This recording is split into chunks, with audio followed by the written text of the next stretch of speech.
न्याय मिलने में देरी देशवासियों के समक्ष बड़ी और कड़ी चुनौती। मोदी पीएम ने कहा, कानून को स्पष्ट और क्षेत्रीय भाषा में लिखा जाना चाहिए ताकि गरीब भी उसे समझ सके। कानून मंत्रियों और सचिवों के सम्मेलन को वीडियो प्रसारण। केजरीवाल किया संबोधित। किया गुजरात प्रेटर। प्रधानमंत्री नरेंद्र मोदी ने कहा कि न्याय मिलने में देरी देश के लोगों के सामने बड़ी चुनौतियों में से एक है। कानून की अस्पष्टता जटिलता पैदा करती है, इसलिए नए कानूनों को स्पष्ट तरीके से और क्षेत्रीय भाषाओं में लिखा जाना चाहिए ताकि गरीब और कम शिक्षित लोग भी आसानी से समझ सकें। एक सक्षम राष्ट्र और एक सामंजस्यपूर्ण समाज के लिए एक संवेदनशील न्यायिक प्रणाली बहुत जरूरी है। गुजरात में शनिवार को statue of E court mission तेजी से बढ़ रहा। प्रधानमंत्री ने कहा कि ई कोर्ट मिशन देश में तेजी से आगे बढ़ रहा है। वर्चुअल हियरिंग जैसी प्रणालियां हमारी कानूनी व्यवस्था का हिस्सा बन गई हैं। मामले की ई फाइलिंग को भी प्रोत्साहित किया जा रहा है। राज्यों को भी इसे ध्यान में रखना चाहिए और अपने सिस्टम को अपडेट और अपग्रेड। कानून मंत्रियों और सचिवों के सम्मेलन को संबोधित करते प्रधानमंत्री नरेंद्र मोदी एएनआई करना चाहिए। सरकार, संसद और अदालतें एक ही मां की संतान। मोदी ने कहा कि संविधान के 3 स्तंभ न्यायपालिका, विधायिका और कार्यपालिका को मिलकर काम करने की जरूरत है। इन तीनों का उदय संविधान के गर्भ से हुआ है। हमारे देश की कानून व्यवस्था के लिए संविधान सर्वोच्च है। हमारी सरकार, संसद और अदालतें एक ही मां की संतान हैं।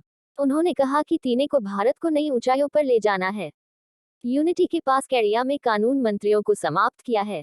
वह न्यायपालिका व कानून सचिवों के 2 दिवसीय अखिल के समक्ष कानूनी व्यवस्था में स्थानीय भारतीय सम्मेलन के उद्घाटन सत्र भाषाओं के इस्तेमाल का मुद्र उठाते रहे को मोदी संबोधित कर रहे थे।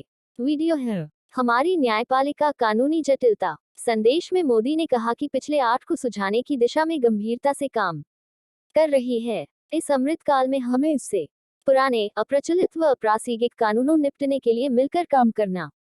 वर्षों में सरकार ने 1500 से अधिक होगा। पीएम ने कहा कि कुछ देशों में कानून बनाते समय उसे वे तरह से तैयार किया जाता है, एक तकनीकी शब्दावली का उपयोग करके और दूसरा इसे क्षेत्रीय भाषा में लिखकर, ताकि आम आदमी इसे समझ सके। उन्होंने कहा कि कानून बनाते समय हमारा ध्यान भी इस तरफ युवाओं के लिए मातृभाषा में कानूनी शिक्षा प्रणाली बनाने की जरूरत है। लोक अदालतों जैसी प्रणालियों ने अदालतों पर बोझ कम करने में मदद की है। इनसे गरीबों को आसानी से न्याय मिलता है। पुराने कानून, बुरे रीति रिवाज, परंपराओं से हमने स्वच्छ से छुटकारा पाया। हम जानते हैं कि अगर वे रूढ़िवादिता बन जाते हैं तो वे प्रगति में बाधा बनते हैं। शून्य नवोन्मेष और जीवन सुगमता के रास्ते में आने वाली कानूनी बाधाओं को दूर करने के लिए 32,000 से अधिक अनुपालन कम किए गए हैं। कई राज्यों में औपनिवेशिक काल के कई कानून अभी भी चल रहे हैं।